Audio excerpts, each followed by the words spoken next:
Total U.S. auto sales remain relatively high compared to history, thanks to favorable economic conditions and relatively low gas prices.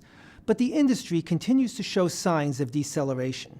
Going forward, I expect continued pressure on new car sales due to rising interest rates, a tighter credit environment, and weaker trade-in values. Unemployment across developed markets is reaching multi-year lows, but wage growth and headline inflation remain below central bankers' targets. Why? Headline inflation is a function of prices for both goods and services. The fall in commodities depressed goods prices globally, dragging headline inflation lower. Now that the downward pressure has eased, wage-driven services prices should be the key driver of headline inflation. Tepid wage growth across many developed economies appears to be related to underappreciated slack in labor markets. Industries undergoing structural shifts and the increased use of temporary and part-time contracts also tempers wage growth. Credit trends at U.S. banks are caught in a bit of a tug of war. Net interest margins have improved since the Fed's interest rate increases, but are being offset by weak loan growth rates. Unresolved healthcare and tax reform developments from Washington have made commercial bank customers, especially small to medium-sized businesses, hesitant to borrow to expand their operations. U.S. banks are also keeping a close eye on regulatory reform. Nothing has been proposed yet, but easing some current restrictions and reporting requirements could encourage banks to increase their lending programs. It could also increase balance sheet risks, which is something for credit investors to monitor.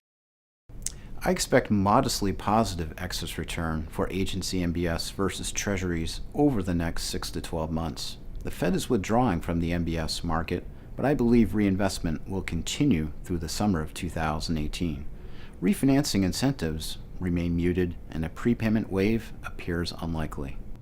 There's a lot of headline noise about rising losses in subprime auto lending. However, I believe the securitized subprime auto ABS market will be just fine.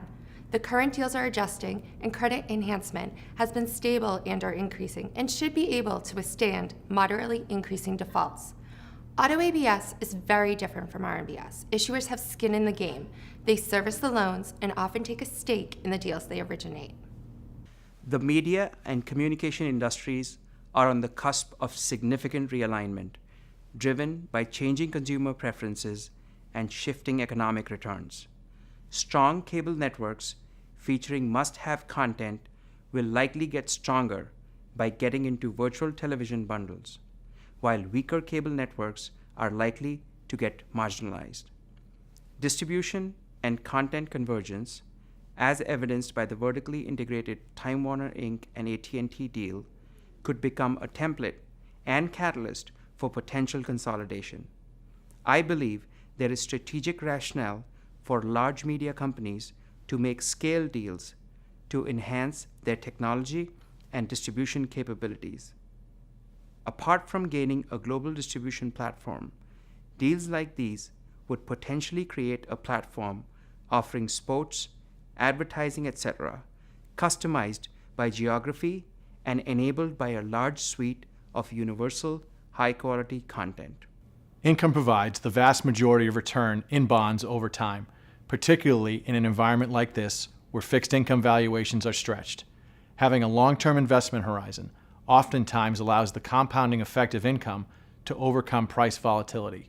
Investors with conviction in their research and security selection may be able to ride out short-term volatility and benefit from the cumulative nature of income over the long term.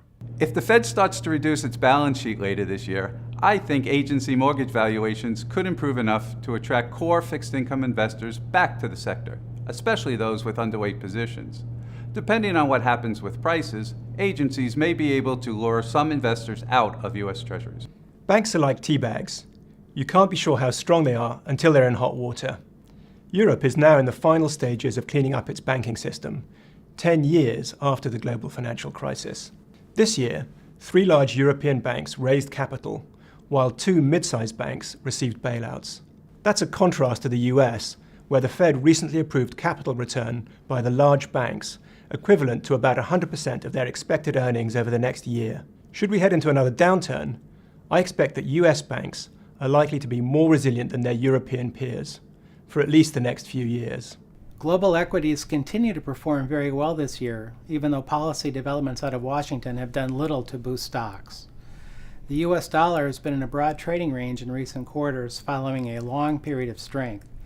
This has been one factor supporting the performance of equity markets outside the United States. Technology has been a top-performing sector worldwide and a key support to strong equity performance in the Pacific region, including China. While the earnings picture for the second half of the year may not be quite as strong as the first half, global earnings are being revised moderately higher, supporting a constructive equity outlook. Silicon Valley has disrupted many businesses over the past 10 to 15 years, and the pace of disruption is accelerating. High-quality companies that have built competitive advantages over decades face new challenges to their business models. Gone are the days where size and scale were sufficient to fend off up-and-comers. Traditional businesses need to evolve quickly if they want to remain relevant. U.S. and global economic growth remains on track to exceed levels recorded in 2016. U.S. inflationary pressures from tightening labor markets, rising healthcare and shelter costs are forecast to reassert themselves. Resource utilization rates are rising and slack in the labor market has narrowed. A pickup in inflation pressures later this year may create some surprise volatility along with a correspondingly more aggressive Fed response. We would expect tips to help protect portfolio value in such an environment.